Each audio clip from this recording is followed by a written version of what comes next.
ScotCPS Bite 11, Wrist Grab Breakaway.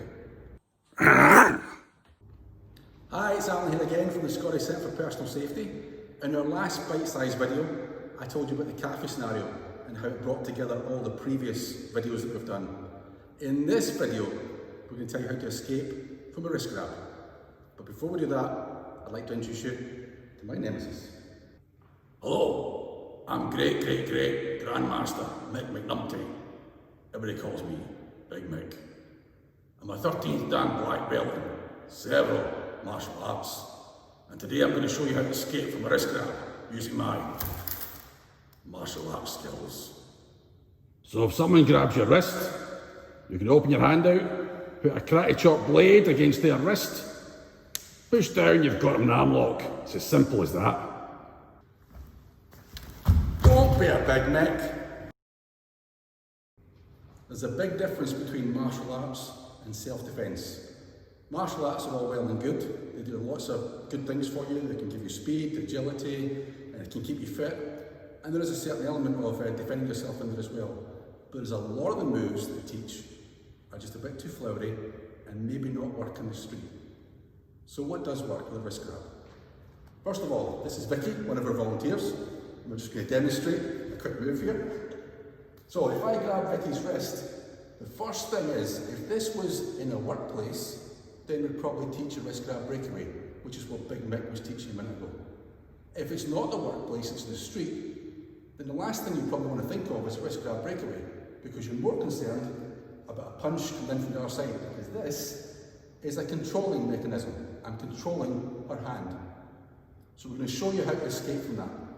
First thing she's going to do, she's got her leg backwards because she can utilise her whole body and her whole body swinging. And she's going to swing at what we call the weakest point of my grip. Now if I switch my grip round, the weakest point is between my thumb and my finger, where they meet.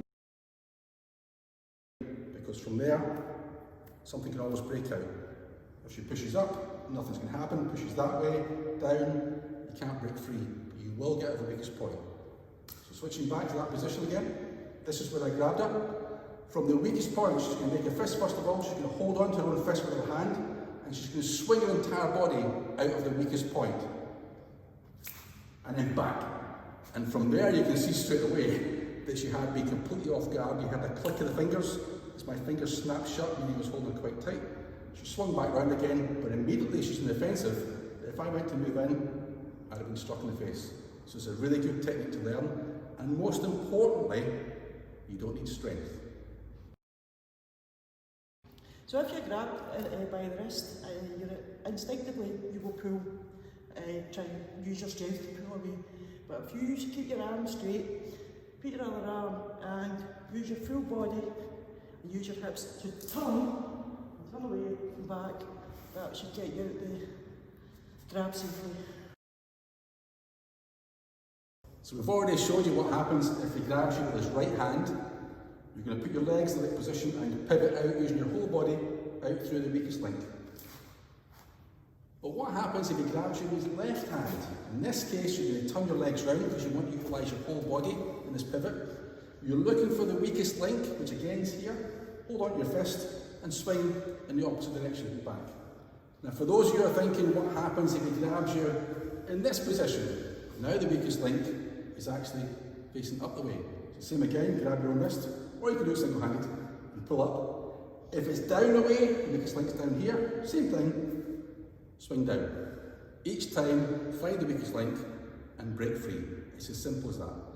If for whatever reason, it's too strong or whatever else, and you think, I cannot get that, bear in mind it shouldn't be that strong because that's quite easy to get through.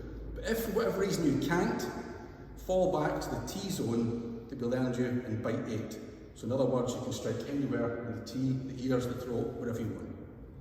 Next time, we're going to show you how to escape from a clothing grab. So until then, stay safe.